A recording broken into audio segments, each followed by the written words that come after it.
오늘은 신석정 시인의 산은 알고 있다 라는 작품에 대해서 살펴보도록 하겠습니다.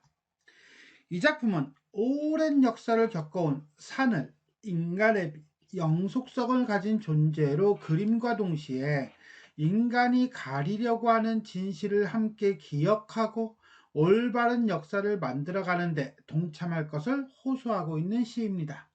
원래 신석정 시인은 초기에 산은 문자 그대로 조는 산 이거였어요. 그런데 이 시를 통해서 피 묻은 역사의 그 생생한 기록을 잘 알고 있다는 어떤 시대의 증언자로 산의 이미지가 변모하게 됩니다. 자, 그럼 작품이 어떤 내용인지 한번 보도록 하겠습니다. 산문시군요. 산은 어찌 보면 운무와 더불어 항상 저 아득한 하늘을 연무하는 것 같지만 오래오래 겪어온 피 묻은 역사의 그 생생한 기록을 잘 알고 있다. 산은 알고 있다. 하늘과 땅이 처음 열리고 그 기나긴 세월에 묻어간 모든 서럽고 빛나는 이야기를 너그러운 가슴에서 철철이 피고 지는 꽃들의 가냘픈 이야기보다도 더 역력히 알고 있다. 산은 가슴 언저리에 그 어깨 언저리에 스며들던 더운 피와 그 피가 남기고 간 이야기와 그 이야기가 마련하는 역사와 그 역사가 이룩할 줄기찬 합창 소리도 알고 있다. 산은 역력히 알고 있는 것이다. 이슬 젖은 하얀 총루가 뒹구는 저 능선과 골짜구니에는 그리도 숱한 풀과 나무와 산새와 산새들의 노랫소리와 그리고 그 칠줄 모르고 흘러가는 시냇물과 시냇물이 모여서 부르는 노랫소리와 철쭉꽃 나리꽃과 나리꽃에 내려앉은 나비의 날개에 사운되는 바람과 바람결에 묻어가는 꿈과 생시를 산은 잘 알고 있다. 그러기에 사는 우리들이 내일을 믿고 살아가듯 언제나 먼 하늘을 바라보고 가슴을 벌린 채 피 묻은 역사의 기록을 외우면서 손을 들어 우리들을 부르고 있는지도 모른다. 산이여, 나도 알고 있다. 네가 역력히 알고 있는 것을 나도 역력히 알고 있는 것이다. 이 시는 기본적으로 앞에 전반부 전체 5개 연이죠. 앞에 5개 연은 산문의 형태를 띠다가 마지막 6번째 연에서는 이렇게 운문의 형태를 띠고 있네요. 그 다음에 산은 블라블라블라블라 알고 있다 내지는 알고 있는 것이다 이런 식으로 반복되는 어떤 구조를 띠고 있다 라는 것을 알 수가 있겠습니다. 자, 그럼 우리는 한행 한 구절 한 구절 살펴보도록 하겠습니다. 1년이죠. 산은 어찌 보면 구름 안개와 더불어 항상 저 아득한 하늘을 연무하는 것 같지만, 자, 우리가 흔히 하늘 그러면 스카이 이상이죠.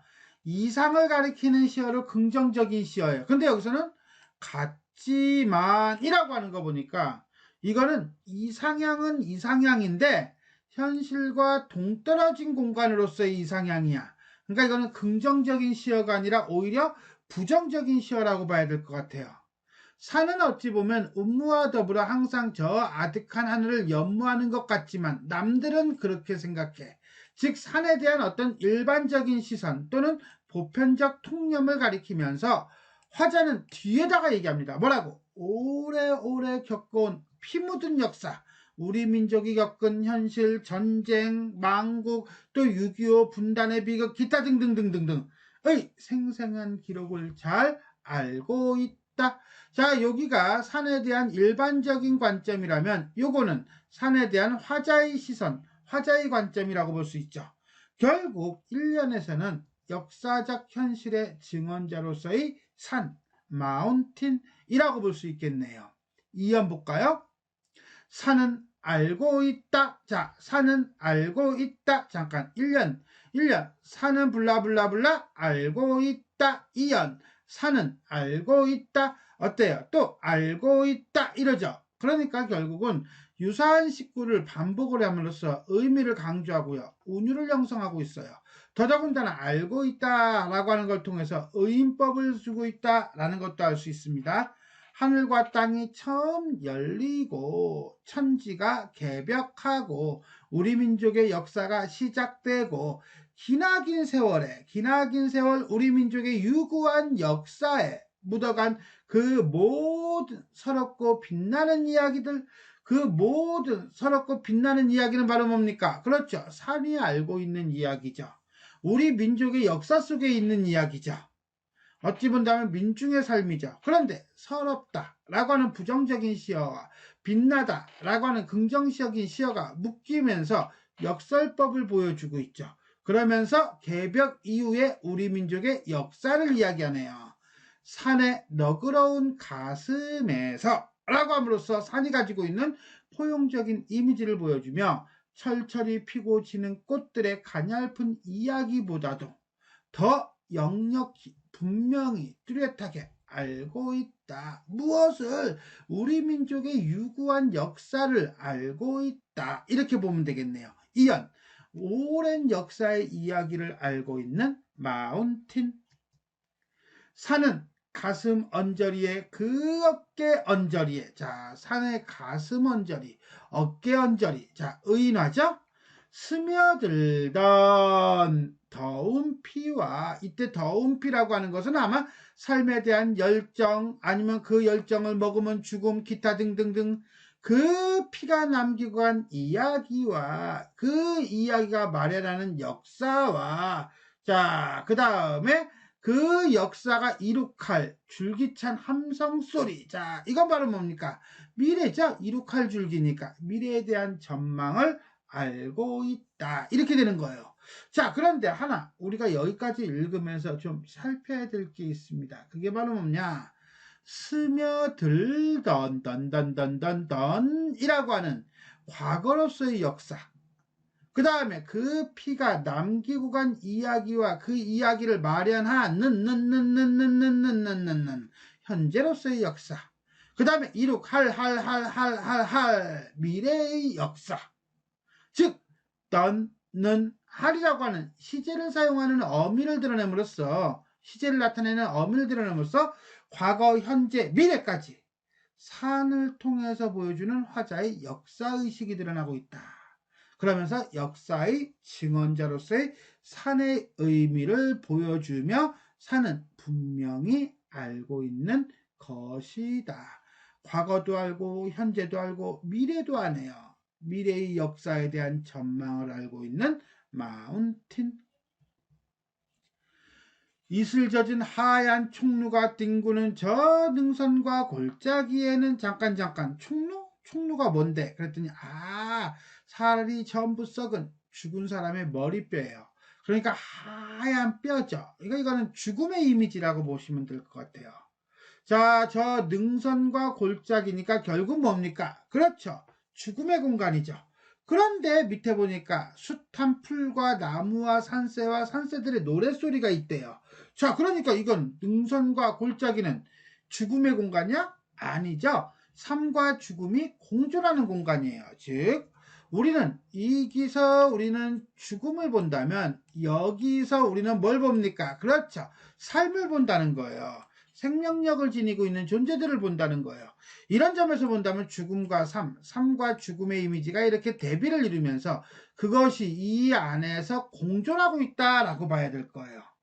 그리고 그칠 줄 모르고 흘러가는 시냇물과 시냇물이 모여서 부르는 노랫소리, 한마디로 노래하고 흘러가며 움직이는 모든 것들, 철쭉꽃과 나리꽃은 또 뭔데? 백합꽃이래요.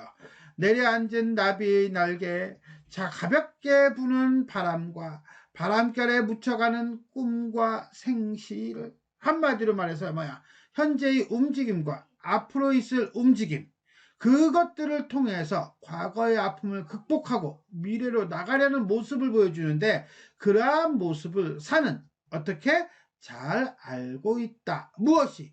죽음이 뒹굴던 공간에 삶과 생명력이 가득 채워지고 미래에도 채워질 것임을 산은 잘 알고 있다. 이렇게 우리가 볼 수 있겠습니다. 결국은 산은 이 역사의 흐름이 단절되는 것이 아니라 계속 지속될 것이라는 것을 알고 있다는 거지요. 오연 볼까요? 그러기에 사는 우리들 어떤들 자 유한성을 극복하고 산과 함께하며 공동체를 이루는 인간들이 내일을 믿고 살아가듯 꿈과 이상을 추구하며 낙관적인 전망을 가지고 살아가듯 언제나 먼 하늘을 바라보고, 이때 먼 하늘은 아까 봤던 그 하늘입니까? 아니죠. 1년에 나와 있는 하늘은 공허한 하늘이었다면 이거는 미래에 대한 낙관적 전망을 가지고 있는 하늘이에요. 현실 극복 의지를 가지고 있는 하늘이에요. 그러니까 1년의 하늘과 이 5년의 하늘은 서로 반대라고 보시면 되겠습니다. 가슴을 벌린 채 피 묻은 역사의 기록을 외운다라고 하는 것은 잊지 않고 기억하면서 손을 들어 우리들을 부르고 있는지도 모른다. 우리들을 부른다는 건 뭐야? 그렇지, 함께 하자는 거죠. 투게더죠. 동참하자는 것을 호소한다는 거죠. 뭐야? 역사의 흐름에 동참하기를 호소하는 산.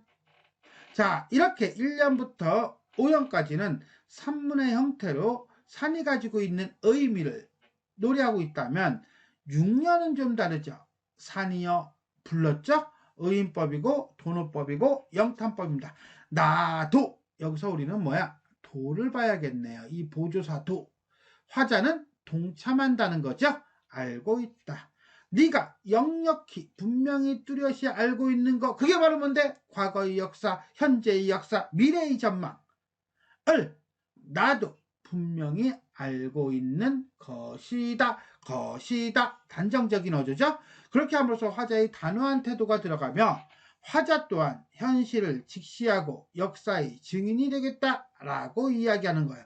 이런 점에서 본다면 산과 화자는 결국은 뭐야? 핸드인 핸드, 동일시이면서 동반자적 관계를 보여주고 있다라고 보시면 돼요.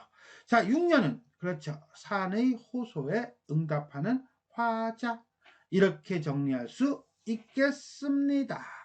자, 이렇게 해서 우리는 신석정 시인의 산은 알고 있다라는 시를 한행 한 구절 한 구절 살펴보았습니다.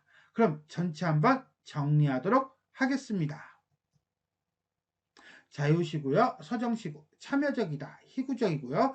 통사적 구조에 따른 구성이에요. 자, 역사의 흐름에 동참하려는 의식이 6년에서 분명히 드러나죠. 자, 통사구조라고 했나요? 유사한 식구를 반복하며 의미를 강조하고 있습니다. 자, 산은 알고 있다. 산은 알고 있다. 산은 알고 있는 것이다. 뭐 이런 식으로 유사한 식구를 반복하여 사용함으로써 시적 의미를 강조하고 있다라고 볼 수 있겠습니다. 두 번째, 감각적 이미지를 사용하여 산에 대한 선명한 인상을 주고 있다. 산은 어찌 보면 운무와 더불어 항상 저 아득한 하늘을 연모하는 것 같지만 해서 이 아득한 하늘은 산이 이럴 거다라고 일반적인 시선, 보편적 통념을 보여준다고 했어요. 그래서 이 아득한 하늘은 현실과 동떨어진 공허한 이상이다 라고 얘기를 했습니다.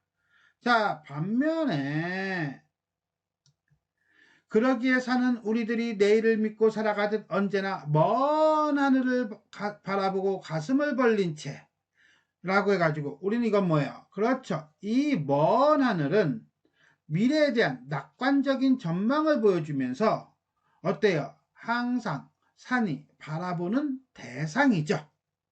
현실에 바탕을 두며 미래에 대한 낙관적 전망을 가진 의지적 대상이다. 이런 점에서 우리는 이 두 개가 대비를 이룬다 라고 보았습니다. 자, 산에 대한 대비적인 시각, 좀 전에 봤던 거죠. 자, 산은 보편적 통념, 현실과 동떨어진 아득한 하늘을 연모한다고 인식하는 반면 화자는 어떻습니까? 아니죠. 내일을 믿고 살아가듯 먼 하늘을 바라보고 산다고 생각하면서 자, 올바른 역사를 만들어가는데 동참할 것을 호소하고 있다 라고 화자는 인식하고 있습니다. 그러니까 앞에 있던 슬라이드와 지금 슬라이드는 결국 같은 거예요. 근데 앞에 있거는 하늘에 대한 상징적인 의미, 요거는 산에 대한 보편적 화자의 태도, 인식, 이걸 보여주는 겁니다. 감각적 사용, 이미지의 사용이다 라고 했는데, 자, 더운 피, 그 다음에 합창 소리, 그 다음에 하얀 총루, 그 다음에 흘러가는 시냇물과 노래소리.